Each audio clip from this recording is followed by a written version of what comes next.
applaud you for what you've done. I hope we can work this out. And we've only got 3 years, you know, to complete these projects. And I'm hoping that we pick the right projects and get it done.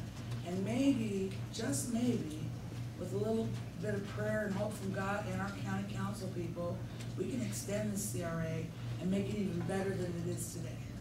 That's all I have to say. Thank you so much for your service. Mayor, I'd just like to, ask a question again. We're talking about future CRA considerations. I wasn't at the city commission meeting. This was brought up. I had a couple of people tell me what they thought was discussed there. I just have some confusion. With regard to the makeup of the board, we don't have any input in that. Okay, so whether or not we get more people from the west side or not, I have no control over. I have specifically requested Commissioner Plaskett bring projects to us for the west side. Oh, once.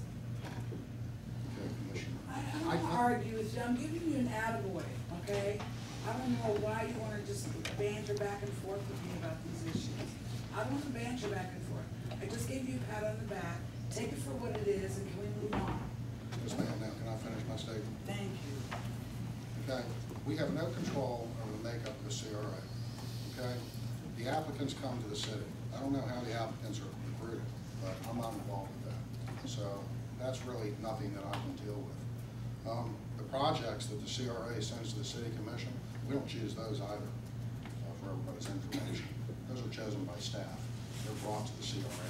We vote.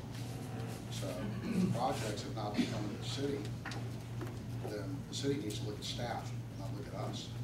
The last thing that I heard, and again, and this is where I want some clarification, okay, if it's the composition of the board that the city commission has issues with, we don't have any control. If it's the projects that are coming to the city commission, we don't have control. That's done by staff. If it's the way we've spent our money, that one is the last one that really confuses me, because any significant expenditures have to be approved by the city commission anyway. So quite frankly, I'm very confused why there was a suggestion that a reorganization needed to be made. For lack of people willing to serve on the CRA board. That was the reason that was brought up. Well, we have a city board, to my knowledge. I mean, that wasn't an issue that was pending before the city commission, was it? We didn't have less than a quorum. No, I guess it was the feedback that the commission had heard that Commissioner Shilsky did not want to serve much further, or that John Kinney didn't want to serve much further. That it was just brought to us, so we brought it up and said we would discuss it here as we're doing now. Actually, it was the 2 resignations. The city commission formally accepts resignations from advisory boards. And then the clerk actually then schedules the appointments for the city commission. So the point was made that there were no applications to put in the packet for reappointment, basically. Normally, we would accept the resignation and make a reappointment. That's it, okay. So that's how the So issue I can came on restate the for the agenda. record that this doesn't have anything to do with the composition of the board. It doesn't have anything to do with the projects that are being brought to the city commission. And it doesn't have anything to do with the way the CRA has made decisions on spending money. It's only in the event that we don't have enough physical bodies to fill the board. And if that's the case, there is no discussion. It's whatever the city commission wants to do. If there's no And the people to city- serve on the board, I don't know what the discussion would be. The city has to take it over. Right. Just very quickly, the city commission asked for this item be placed on the agenda, not the city staff. The city commission makes that determination. I would say on the projects, the city commission approves the CRA budget. The city commission approves the capital projects that are funded. The city commission approves the budget transfers that fund those projects. And the city commission gets every agenda item that's over $25,000, because that's my expenditure limitation, that the CRA approves. Tony and I use the same agenda item. What you see in your packets as a CRA is what goes to the city commission with the recommendation, basically, or whenever discussion occurred in your minutes. So basically, we have an agenda process set up where you have your meeting first week, and then those items go directly on city commission agenda, is the way the process works right now. Same information for both boards. If I may make a suggestion, if it is in fact something that's that you're looking at down the road, Mr. Shilsky, Mr. Kinney, to step down.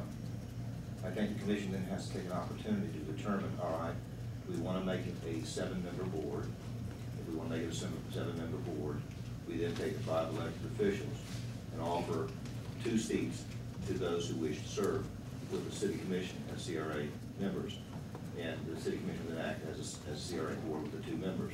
I'm not saying that that's going to happen, I'm just making that as a suggestion. If we get down to that point where we can't get enough applicants who want to serve, if we get to that point, I would certainly encourage any of those of you who wish to remain on the CRA to fill out that application to the city commission and then make a determination if that's the direction the city commission chooses to go. But, you know, we have to always have fallback positions. We can't just rely on, well, tomorrow you show up at a meeting and you haven't got a quorum. I mean, yeah, that puts everybody out. And so we don't want to get the citizenry all upset about that either. So let's have the fallback position, let's have an understanding about where we're headed with this thing so that everybody's on the same page and know where we're going. Yeah, and that's fine, except that let's not forget that there was a suggestion at the city commission meeting that the city attorney start drafting paperwork when we had a quorum.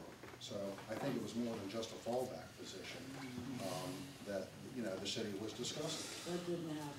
Well, That didn't happen? No, I don't wanna say it didn't happen, because I can't remember specifically what was said, but I know that as the city commission, we said, look into and see what other cities are doing in the county, and then, you know, I don't know if we stopped there. I don't remember the exact words, but. That's all it's here. Well, I think Mr. Grass and I were under the impression that it was a fallback position. Yeah. I think we discussed that together. He and I both understood that that's what it was, a fallback position. We couldn't just rely on A. We had to have plan B as a fallback. So I think at least the 2 of us were on the same page. We were sitting up here at the time. No, and then